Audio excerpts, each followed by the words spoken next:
everyone. Today I'm going to make a little video about how to make pie crusts. One of my friends had posted something about making a pie a few weeks ago, and I told her I'd do a little video next time I'm doing a pie, so here it is. Today we're making cherry pie. This is some cherries that I picked a couple nights ago, and I pitted them and they are on the stove cooking right now. I will say, if you're making fruit pies from fresh fruit, or even if it's not fresh, I like to heat it up first before I put it in my pie. So these cherries are being heated, but they're also being reduced on the stove, so the juice out of them is going to cook down a little bit. There's two different types of flours you can use to make a pie. You can do all-purpose, or you can do self-rising. Today I'm doing self-rising.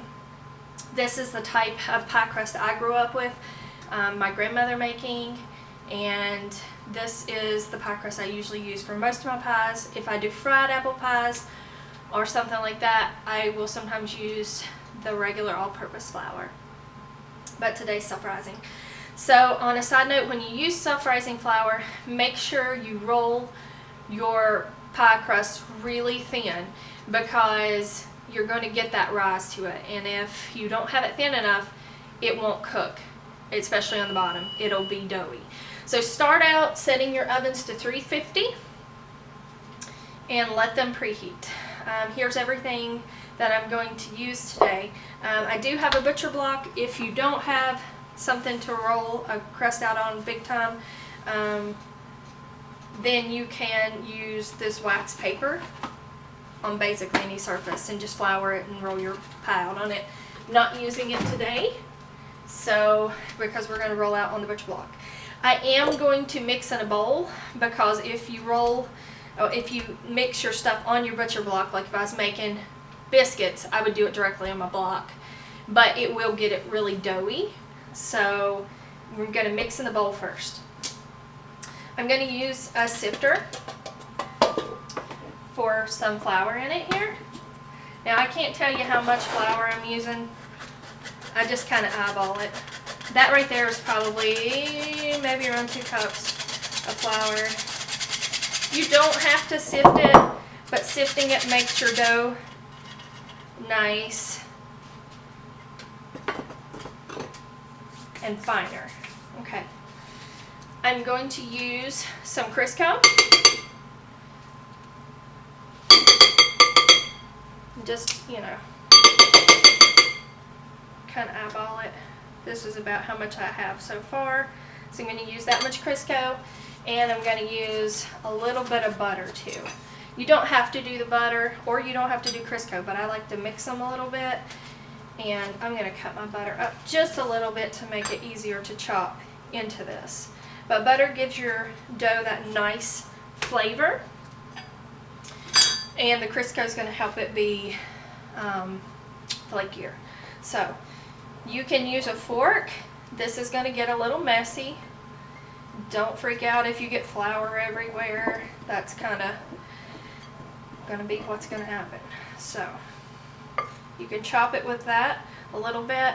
I'm going to go and use my hands to mix it in really quick, and then I'll go back to the fork. And if you're just using the Crisco, you honestly don't even really need the fork. You can just do this with your hands, and you can see I'm just kind of running it through my hands, and that breaks it down. Now the butter is going to be harder to get to mix down, so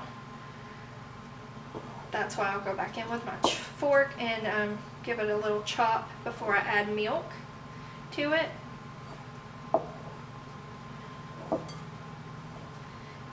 And when you run it through, you should see it's getting smaller. You can see it being incorporated into it.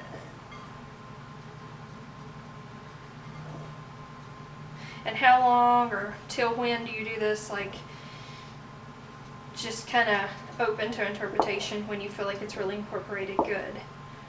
But you can definitely see that the flour is changing consistency. Now, if you do have fruit on your stove, please keep an eye on it and stir it every now and then so it doesn't stick to your pan. And another side note with fruit, if it's fresh, especially like apples, you have to add a little bit of water into the bottom so it can, you know, cook down. These cherries, I literally pitted them over the pot so all the juice went right into that, so I did not have to add water whatsoever.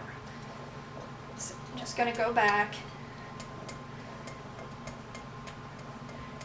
on my bowl like this.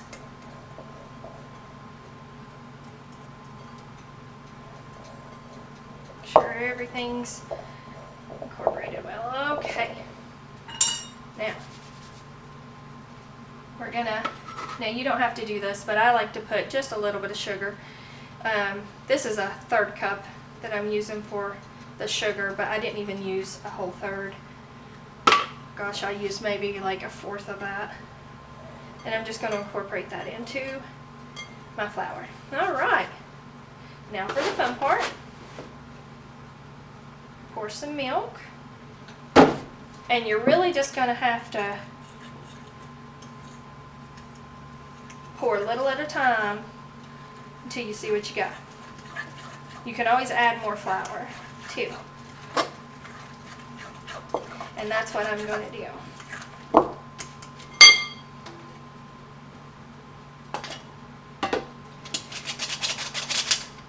Until I get it to the consistency that I want.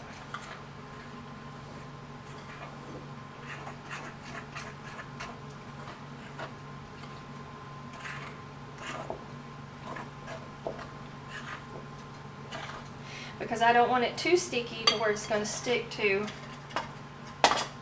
my butcher block while I'm doing this.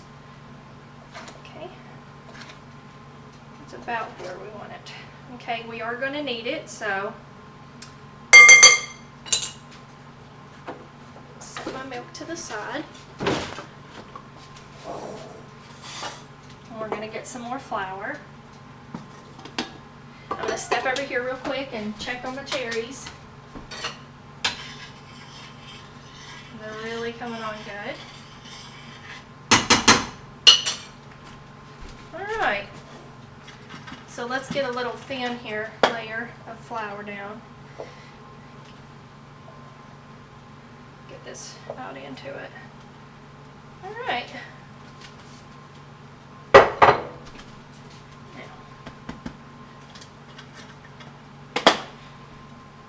We're going to knead it a little. You seen I put some flour on top because we don't want it sticky. Okay? And I don't want to knead it a lot. And I'm going to tell you why. Because it's going to make your dough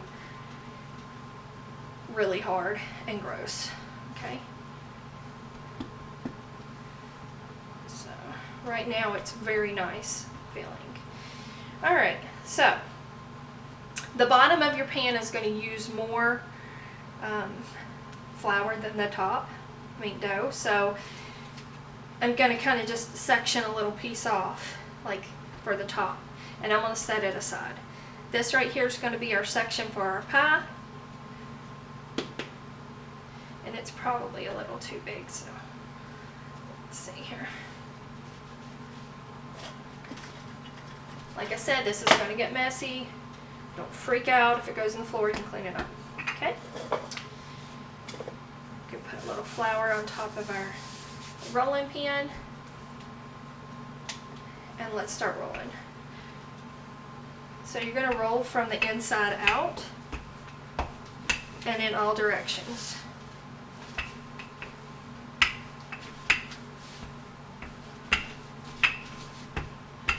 And sometimes I'll pick it up a little to kind of make sure that I've got enough flour underneath it, that it's not going to stick, because once it gets pretty big and thin, it's, you know, going to be more apt to stick. Okay? And like I said, I can't reiterate enough that with self-rising flour, you really do need to make sure that you're rolling it thin. Okay? The edges are going to be trimmed off anyway, so you don't really need to concentrate on that as much as you do the middle. Alright? So there we are with that. And you can kind of see how it's very thin. Another nice way to be able to get this in your pan is to just roll it right up on your rolling pin, just like that. Make sure that you got enough flour that it's not going to stick. Again, you can see where it's tried to stick a little there. Just add a little flour and it'll be fine. Alright, I'm going to rinse my hands off really quick so I can get me some Crisco.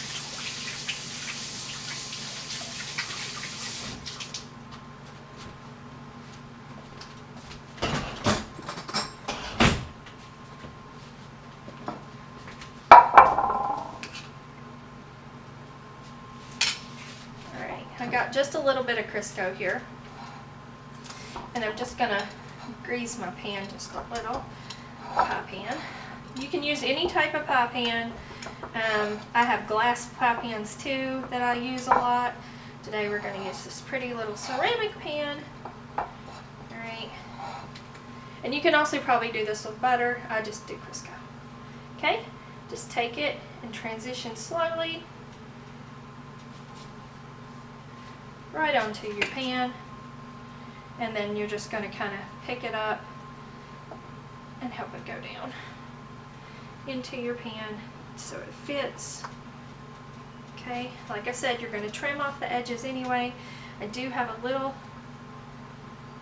piece here in the bottom that came apart, so I'm just going to take a little piece of dough and mash it right down in there. Okay.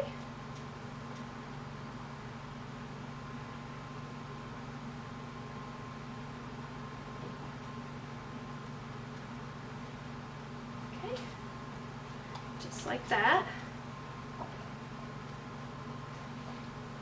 Make sure it fits easily. Okay. Alright. Now, I'm just going to cut some of this excess off right here.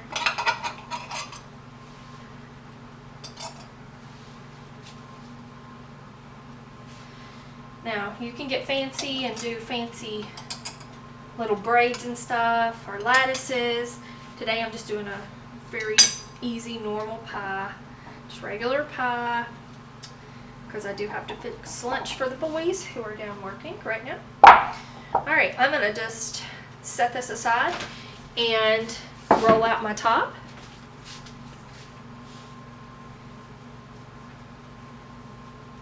Take about half of that.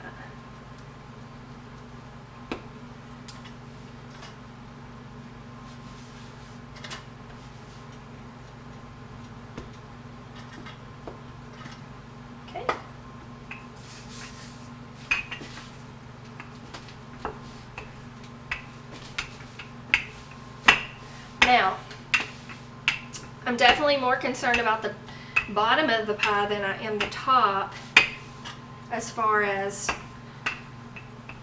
thinness, because the bottom is going to have fruit on it, and that is not going to cook as easily as the top pie. Now, I can already see that I don't like this piece, so I'm just going to, you can re-roll it, but since I have some that doesn't need to be, has not been rolled, I'm just going to take it and add some more to it, and we're going to re-roll and see if I like it better. Okay.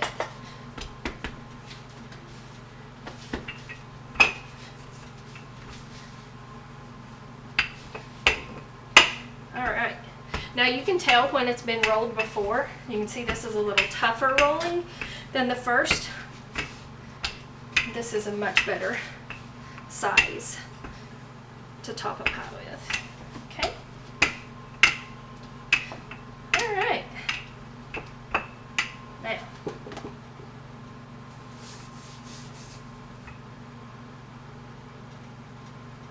we're going to roll it back up on our pan just like we did with the other one. Okay. Now, let's bring our pie back over here. Dust my hands off. And let's get our cherries. And we're going to take our heated fruit. And I'm sure you're probably thinking, how much did you put in there? I don't know.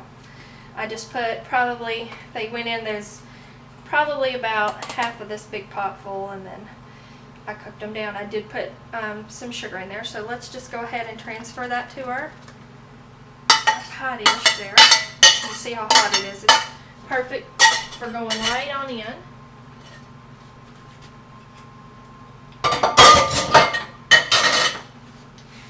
Alright, so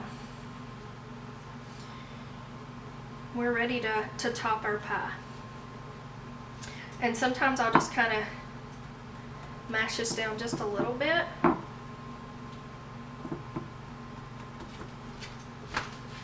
And then I'm going to grab a little bit of water.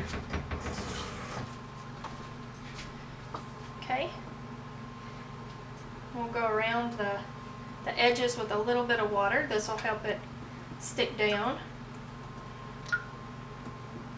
And if you're doing any braiding work, which again today I'm not, but we might do another section on braiding and cutouts and stuff if we want to one day. Okay, so if you're doing braiding work, you have to have water for sure to attach it.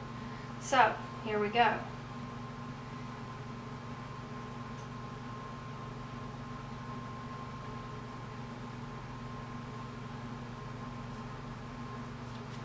Alright.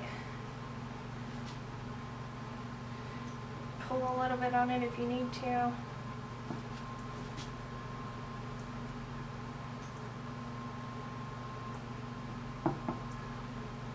And this is just going to set right up on top of what we've already done.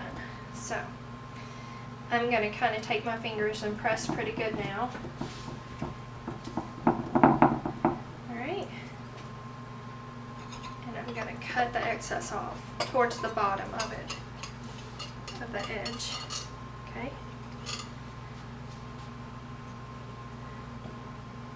And you can make it look really pretty and even and clean if you want to.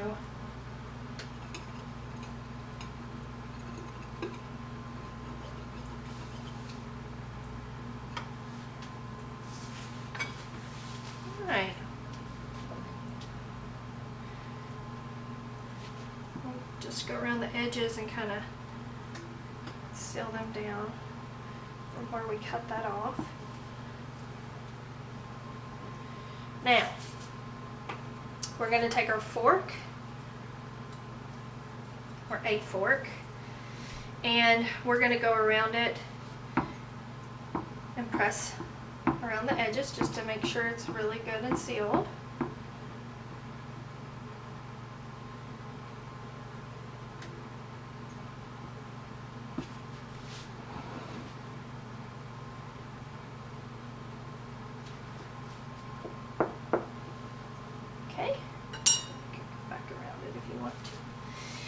And now we're going to make sure that it has places to steam out of when it cooks. So we're just going to go around the pie and put some little pinpricks in it.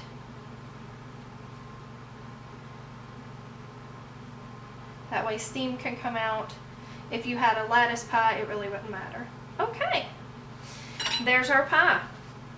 I can't tilt it up too much because then the cherries would run out, but that's what it looks like. We're going to put it in the oven. It's going to cook for, I'm going to say somewhere around 25 minutes-ish. And you just have to watch when it's golden on top, golden brown, that's when to take it out. You can also gloss it with a little bit of egg if you want to make it glossy looking.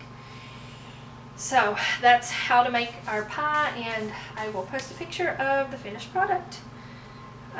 Hope you guys enjoyed this and can take some of my information and use it in your own kitchens. Y'all have a good day.